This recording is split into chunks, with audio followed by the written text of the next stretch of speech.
Hello दोस्तों, examination classes में आपका स्वागत है। आज मैं आप लोगों के लिए भारतीय जलवायु का सेकेंड पार्ट लेके उपस्थित हुआ हूं। चलिए आइए देखते हैं भारतीय जलवायु क्या होता है।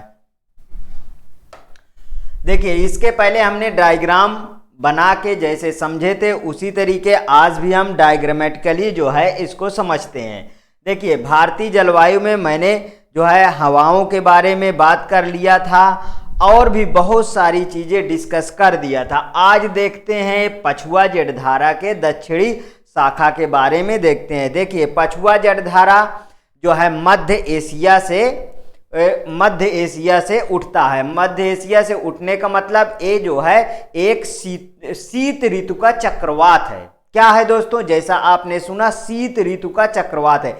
मतलब कि भूमध्य सागर के ऊपर चक्रवात ये बनता है और ये आगे बढ़ता है और पूर्व दिशा में प्रवाहित होता है। जब पूर्व दिशा में प्रवाहित होता है तो मतलब भारत के पास आने पे इसे पछुआ जेट मतलब पछुआ जेट धारा को पश्चिमी विक्षोभ से जाना जाता है। अब देखिए, पश्चिमी विक्षोभ से जाना जाता है तो इसको सबसे पहले थोड़ा सा इसे आप फिर से आज समझिए कि जैसे देखिए ये क्या था, ये मान लीजिए अर्थ है, यहां पे इक्वेटर है। इक्वेटर के 23.5 अंश उत्तरी अक्षांश की तरफ 23.5 अंश यहां पे क्या पाया जाता है? कर्क रेखा। और वहीं पे 23.5 अंश दक्षिणी अक्षांश की तरफ 23.5 अंश क्या पाया जाता है? नीचे मकर रेखा। ये क्या है दोस्तों? ये है कर्क रेखा। ध्यान से समझते रहिएगा। ये है कर्क रेखा और ये क्या है? ये है मकर रेखा। अब देखिए, ये कर्क रेखा हुआ, ये मकर रेखा हुआ। तो हमारा भारत कहां पे है? यहां पे है। हमारा भारत यहां पे। तो अब हम समझते हैं कि भारत यहां पे है तो मतलब कि जब सूर्य यहां होगा मींस 21 जून को तो हमारे यहां गर्मी होगी, ठीक है। और जब 21 जून को सूर्य यहां होगा तो हमारे यहां गर्मी होगी और इधर मींस इसके जस्ट अपोजिट मैंने बताया था ऑस्ट्रेलिया पड़ता। तो ऑस्ट्रेलिया में उस समय क्या रहेगा? शीत ऋतु रहेगी। और जब सूर्य यहां पे होगा मींस कि 22 दिसंबर को यहां पे गर्मी होगी तो 22 दिसंबर को दोस्तों हमारे यहां शीत ऋतु होती है। तो इतना समझ में आ गया। मतलब कि देखिए, इतना समझ में आ गया। अब आगे बढ़ते हैं हम वन बाय वन। इतना समझ में आया। इसको तो मैं कई बार फिलहाल डिस्कस कर चुका हूं। देखिए, हिमालय यहां है। मैंने हिमालय पे बताया था हिमालय के 3 पार्ट। कौन कौन से? बृहद हिमालय, लघु हिमालय और शिवालिक हिमालय। वैसे हिमालय के 4 पार्ट होते हैं। पहला ट्रांस हिमालय, जब हिमालय का विकास नहीं हुआ था उसके पहले भी ट्रांस हिमालय उपस्थित था, ठीक है। अब उसके पास जैसे मैंने बताया कि ये जो है गोंडवाना लैंड का हिस्सा मतलब अफ्रीका से टूट के उत्तर पूर्व दिशा में प्रवाहित होता है। ये सब बता चुका हूं इसके पहले, उसको आप देखते रहिए। देखिए, जैसे ये मध्य एशिया से पछुआ जटधारा प्रवाहित होती है और आगे बढ़ती है पूर्व दिशा में, तो ये कहां पे? अच्छा, ये कितनी ऊंचाई पे बढ़ता है? इसकी ऊंचाई होती है 6 से 12 किलोमीटर के बीच जो है ये बढ़ता है। अब इसको एक आप जो है स्क्रीनशॉट ले लीजिए, फिर मैं अपने ओन लैंग्वेज में इसको और डिटेल से आपको समझाता चला चलूं। चलिए, शायद आप स्क्रीनशॉट इसका ले लिए हो, मैं आगे बढ़ता हूं। देखिए, पश्चिमी विक्षोभ के बारे में सबसे पहले समझते हैं कि हिमालय के उत्तर में मध्य एशिया मींस तिब्बत और चीन में धरातल से लगभग 6 से 12, अभी मैंने बताया 6 से 12 किलोमीटर की ऊंचाई पर क्षोभ मंडल सीमा के पास पश्चिम से पूर्व की ओर चलने वाली शक्तिशाली वायु धाराओं को जेट धारा कहते हैं। अच्छा दोस्तों, देखिए, ये जेट धारा जो है क्षोभ मंडल के पास चलती है, ये अपने जमीनी स्तर पे नहीं चलती। मीन्स कि 6 से 12 किलोमीटर काफी ऊंचाई होती है।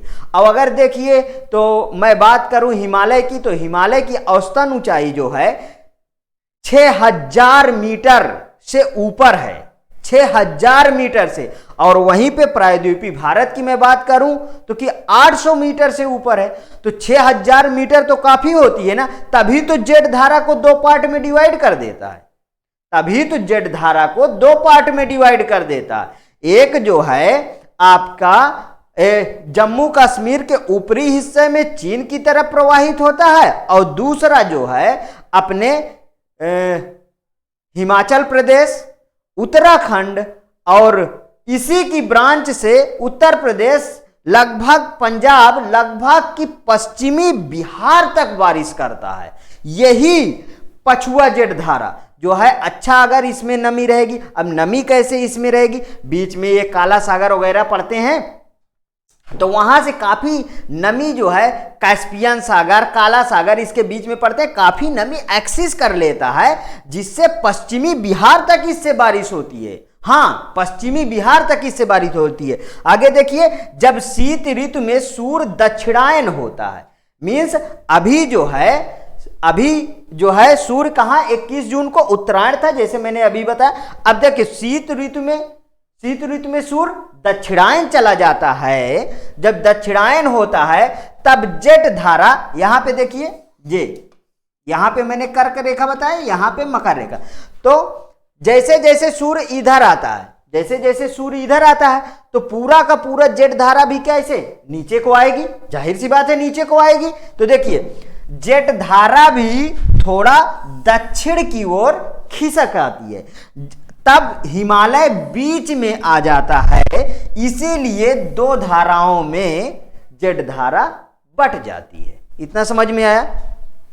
नेक्स्ट, पछुआ जेट धारा की दक्षिणी शाखा पश्चिम से पूर्व, पछुआ जेट धारा की दक्षिणी शाखा पश्चिम से पूर्व उत्तर भारत के ऊपर प्रवाहित होती है, ठीक है, और अपने साथ बहाकर पश्चिमी विक्षोभ को उत्तर भारत से लाती है।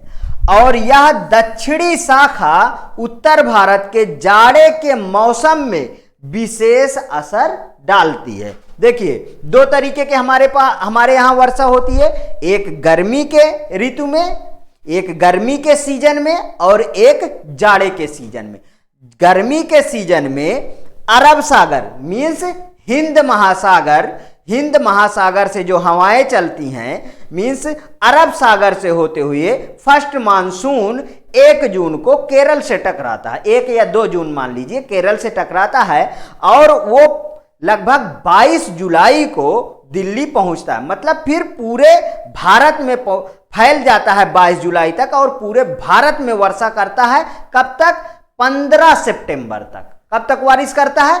15 सितंबर। लेकिन जो शीत ऋतु की बारिश होती है वो बंगाल की खाड़ी और पछुआ जेट धारा से शीत ऋतु में बारिश होती है। उसमें भी शीत ऋतु में जैसे हिमाचल प्रदेश, उत्तराखंड और जम्मू कश्मीर में हिमपात के रूप में यह बारिश होती है, और हरियाणा, उत्तर प्रदेश, पंजाब, यहां तक मैंने बताया पश्चिम अच्छी खासी नमी होगी तो कहां तक बारिश होगी?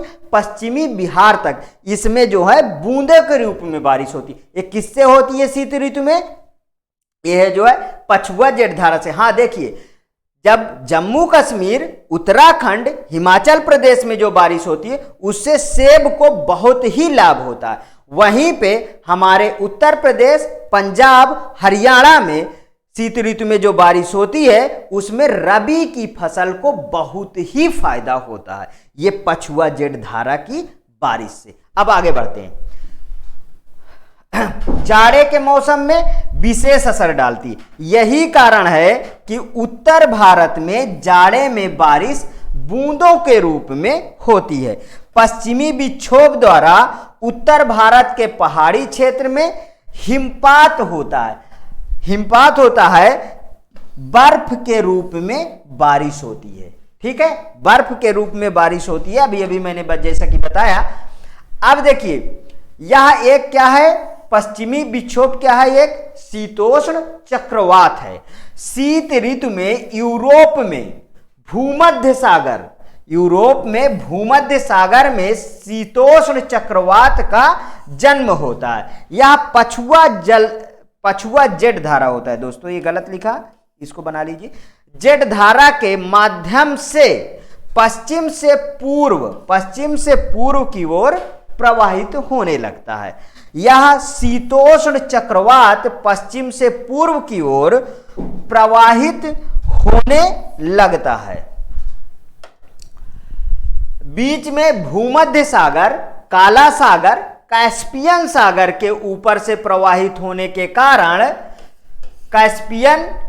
कैस्पियन सागर के ऊपर से प्रवाहित होने के कारण यह पर्याप्त नमी एकत्र कर लेता है।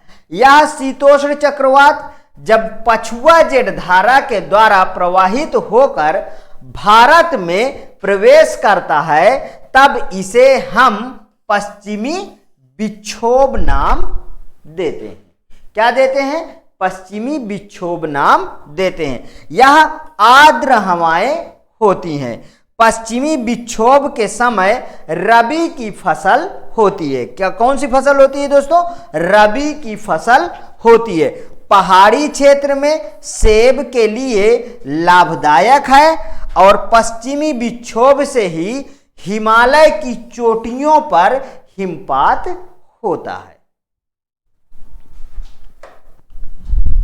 पंजाब में पश्चिमी बिहार तक इसकी बारिश होती है, जैसा कि मैं अभी बताया। देखिए सबसे बहुत ही जरूरी क्या है कि हमारे रबी की फसल को बहुत ही लाभदायक ये पश्चिमी विक्षोभ से जो बारिश होती है वो होता है। और देखिए सेब तो आप जानते हैं कि कितना फेमस चीज है और कितना जो है अच्छा फल है। अगर ये पश्चिमी विक्षोभ से बारिश नहीं होगी तो सेब की अच्छी क्वालिटी की जो जम्मू कश्मीर में सेब पाए जाते हैं वो फिर नहीं मिलेंगे। इसलिए ये बारिश सेब के लिए भी बहुत ही महत्वपूर्ण है। हाँ दोस्तों, ये मेरा पढ़ाया हुआ यदि कंटेंट आपको पसंद आता है तो प्लीज़ मेरे चैनल को लाइक करिए, सब्सक्राइब करिए और ज़्यादा से ज़्यादा अपने दोस्तों में शेयर करिए। हाँ, इसका हूबहू PDF मेरे आप टेलीग्राम चैनल से प्राप्त कर सकते हैं। ओके दोस्तों, थैंक यू।